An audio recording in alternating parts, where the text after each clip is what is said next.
I'm Danny Sufi, back here with another video for GP Lab. Today I'm going to show you what we're preparing for in 2026, how we train mentally, and how we train on the sim to make sure we're as dialed as possible. This year we're going to be racing IMSA VP Sports Car Racing Challenge in the LMP3 class. IMSA being an American championship, we're going to be racing all over the US. We've got 9 race weekends. 5 of them are sprint, 4 of them are endurance, where Jake will be joining me. Funnily enough, I've actually been racing against Gephardt for the last 3 years, and now this year I'll be joining them in America. Formerly we raced in Germany. What we're kind of planning for this year is, we've got a great opportunity with them.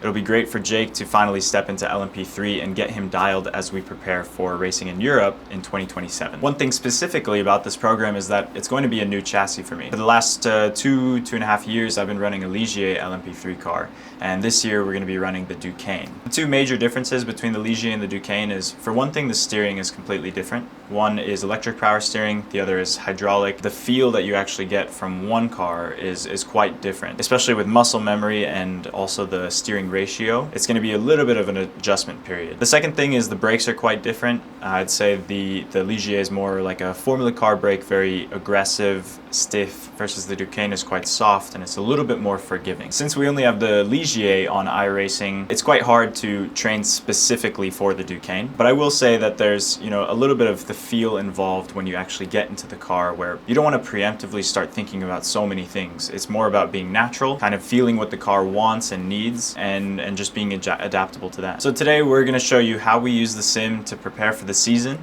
Especially Jake he's never driven the LMP3, so getting him prepared for the season is also going to be a little bit of a, I don't know. You could say challenge. Yeah. When it comes to sim training, it's super important to be on the sim and getting volume. I'd say a lot of the drivers, racing now, they use the sim to their advantage, but I think the amount of time they spend is not quite enough. Jake and I actually spend at least 2 hours a day on the sim, running drills, race runs, qualifying drills, and so just to make sure we are consistently in the car and also feeding ourselves data nonstop. When it comes to sim training, I think a lot of people either steer clear of it or they're on the sim like us every single day. I think a lot of people steer away from it just because, yeah, there's a lack of feel with it. But I think you have to spend time on the sim and establish that feel. By establishing that feel and training your eyes to know what's going on, you're actually building another sensor. When we are driving the car in real life, we always say we drive with the seat of our pants. Now, with your eyes and the training that you have from the sim, you have 2 sensors working simultaneously and you're able to feel even more. So whether you like it or not, I think it's an important tool. You're crazy to not take advantage of it. Even if the sim, whether it's the car or the track, even if they're not perfect, having all those miles done makes a huge difference. And not to mention, your track time on the race weekend is extremely valuable. Most of the time, you might only get 2 30-minute practice sessions before you get into qualifying. So if you can be that much more prepared for that first session, you're already ahead of the game and you can start refining. So now we're going to get into the sim. We're going to show you the structure that we use in our training and how we progress through that structure to cover consistency, 1-lap performance, long run performance, everything we do, and also the technical aspects that we look into on the sim. To start off, when it comes to learning a new track, the first thing we do is we run 6 laps around the track because it's short enough to kind of get some knowledge, lap the track as many times as you need to, but not so long where you start to really get into the flow. And the reason being is we want to spend those 6 laps really careful with each lap. So we focus tremendously on vision, where we look on the track, whether it's on entry or looking to the exit. We're super adamant about no track limits, no mistakes. If you're pushing so hard and you end up going off track, you blow braking zones, it's making it far more difficult for you to understand where the limit actually lies. Rather than working up to it incrementally, you now have a very data-driven, consistent reference point to work with for each corner. And final note on that, if you're constantly pushing the car beyond the limit, you're forcing a lot of that lap time. When I'm driving, I tend to have a conversation with the car and I ask it, can you take a little bit more through here? Can we push it a little bit more? Can we keep weight on the nose on corner entry to weed out some understeer? That is such an important factor in driving a car. It's asking the car, like, give the grip to me. I know it sounds funny, but I think it's super important, and that's where you can really start to find more and more pace. So we've already talked about it quite a bit. Let's actually get on the sim and show you what it looks like. Come on.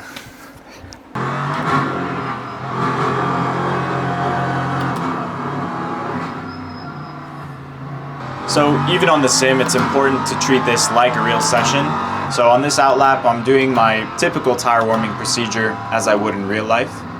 And while we're here, we can also take the time to look at some of the track topography, where the bumps are. Here, for example, it's quite bumpy on exit, so it's really easy to get wheel spin. And with it being such a long straight before the bus stop, you can lose so much time on that.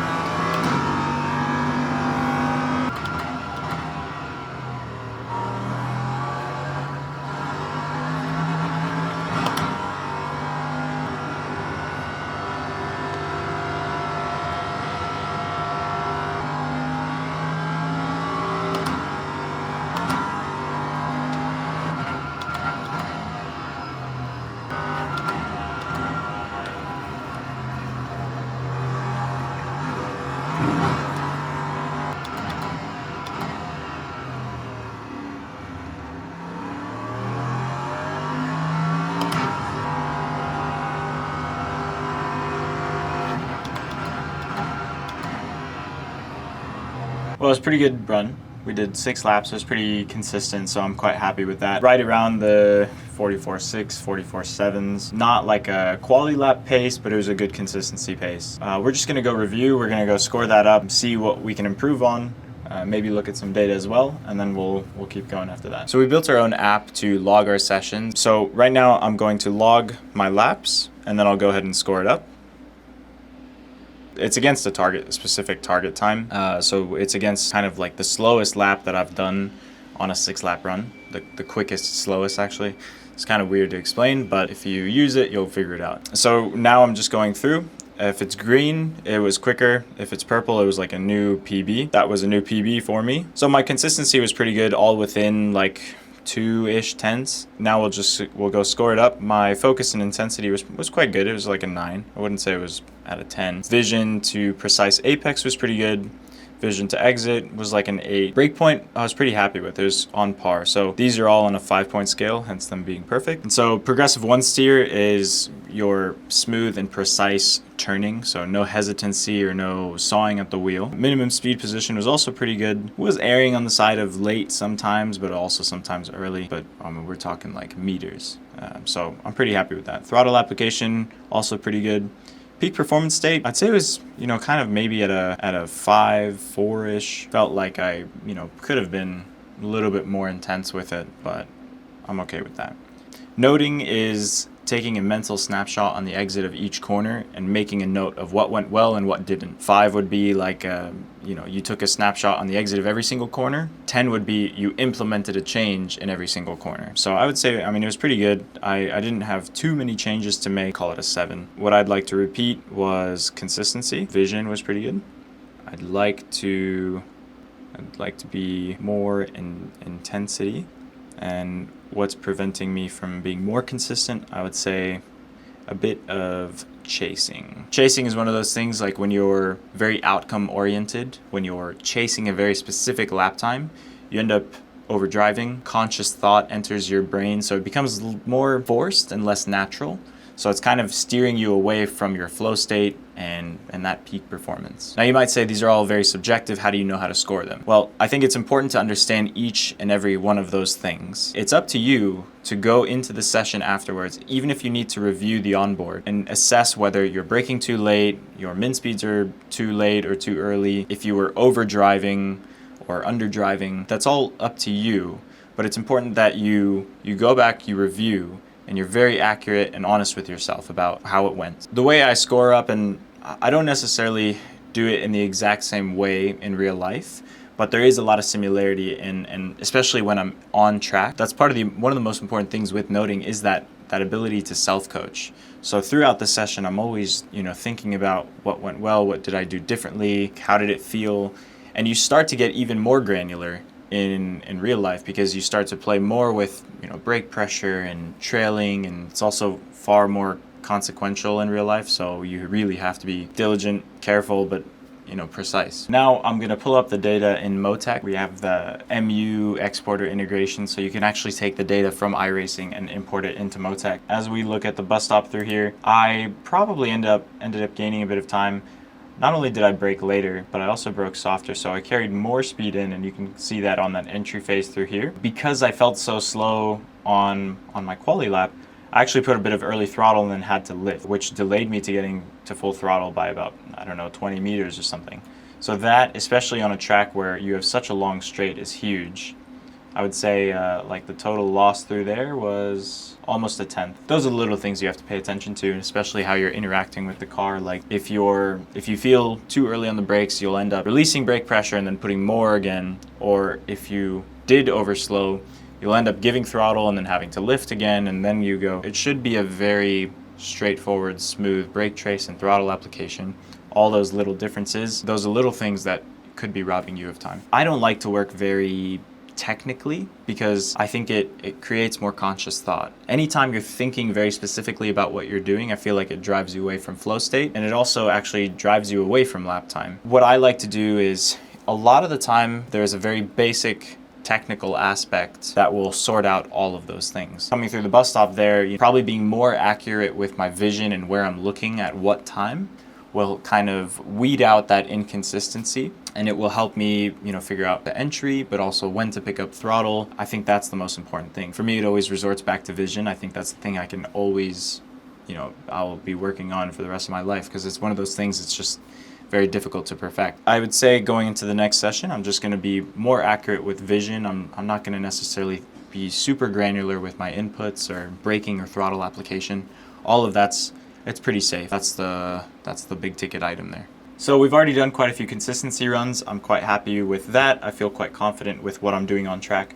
Now we're going to step into quali sims. So typically this is an out and two for me. With the quali sim, we like to replicate exactly what your qualifying is going to be like in real life. So for me in the LMP3, that's going to be a 15-minute run. However, we want to create a sense of urgency, kind of ramp up the pressure, and we're going to do an out and two. So out, prepare the tires, 2 push laps, have to get the lap done in those. And the reason being is we want to build that pressure so that I'm ready for it in real life, but also the tire does have a little bit of a peak. So if you can get the lap done in those early laps, you could actually be like 0.3 quicker. Sometimes if you don't get that lap done, you might not be able to improve on it later. Or if you had a really bad lap, obviously you will. But creating that pressure, that urgency, is just better training. It trains the 1 lap performance, and it will make you just more dialed, more confident. So a big part of achieving that peak on the tire is actually the tire preparation on the out lap. You want to build the pressure, and I'll kind of walk you through that. So now we're going to go do out and two. So these brand new Michelin slicks, they always have this kind of sheen on it, and you want to preserve the tire on that out lap. The tire is actually really fragile when it's in that state. So before you scrub the surface at all, you want to work some temperature into it so that you don't kind of kill the peak there. So leaving pit lane just nice and smooth, don't kill the tires at all.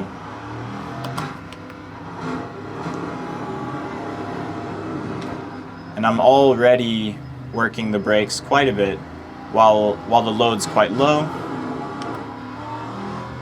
Even exiting pit lane, just a little bit of braking, a little bit of throttle. And dragging, building that pressure, that temperature, staying off the curbs. But now through building brake temperature first, we can send some of that temperature out to the wheel, which will then heat up the tire. We can do some slight weaving, but we don't want to kill the surface at all.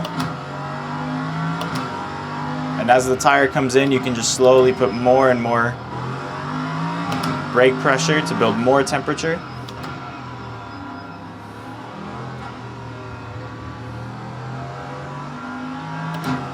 Always carrying the load on the exit of the corner. And it wants to be long, hard brake pressure, again, to build that temperature. So nice and delicate, avoid the wheel spin through here. The nice thing about Daytona is through the banking, even at high speed, that downforce will actually build a lot of temperature. So tire warm up always feels a little bit quicker here. And now that the tires are coming in, we can just start to do some high-speed weaving. Again, very gentle, but enough to put some temperature. Hard on the brakes.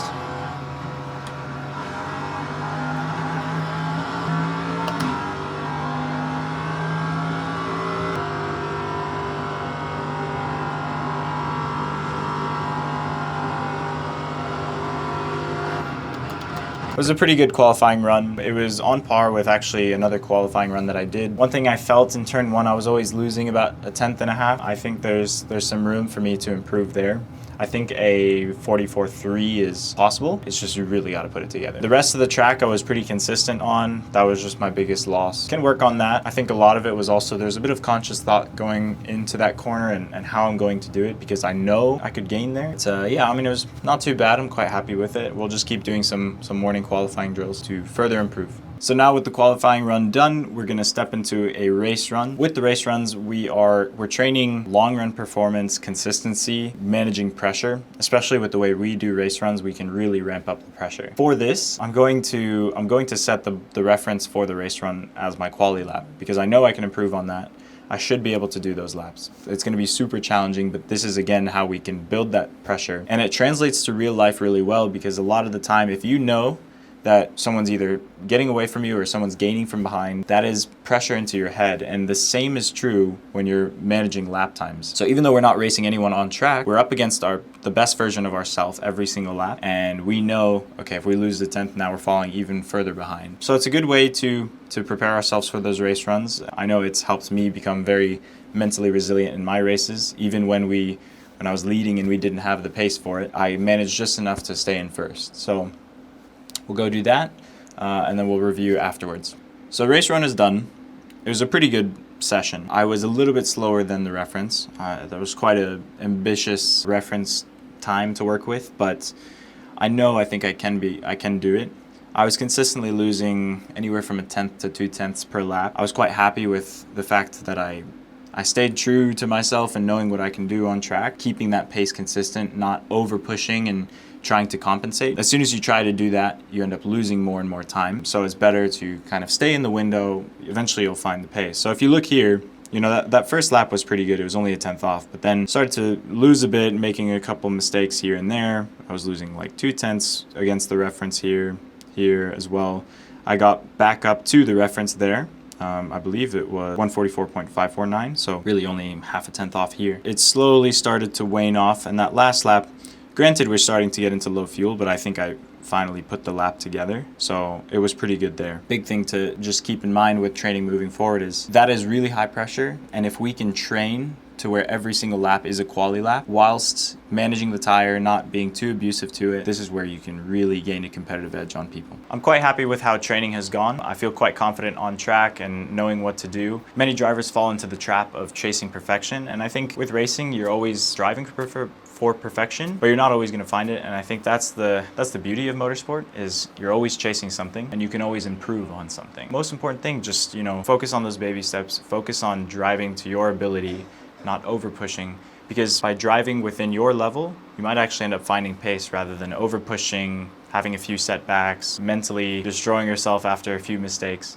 I think that's the most important thing. I think it's a pretty global lesson to learn. I know that's what I'm going to be taking into the race weekend at Daytona, so hope you guys enjoyed this. Follow along and we'll see you at Daytona. If you guys enjoyed this video, please do like and subscribe so we can get more of this content out to y'all. And definitely hit us up in the comment section. If there's something in particular that you want to see, whether it's a deeper dive into data or more of this training style video, do let us know. Thank you for watching.